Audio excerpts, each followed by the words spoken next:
రాజ్యమేది లేదు గాని రాణిలాగా చూసుకుంటా, కోట కట్టలేను గాని కళ్ళల్లో నిన్నే దాచుకుంటా.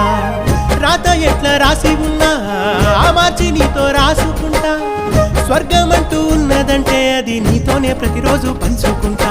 నిన్ను గన్న మీ నాన్న కన్నా అల్లారు ముద్దుగా సాదుకుంటా. నీకు కోపం వస్తే కొంత దూరం ఉంటా, నువ్వు గీత గీస్తే నేను దాటనంటా. కంట నీరు కంటి రెప్ప దాటకుండా కాటుకై కావలుంటా.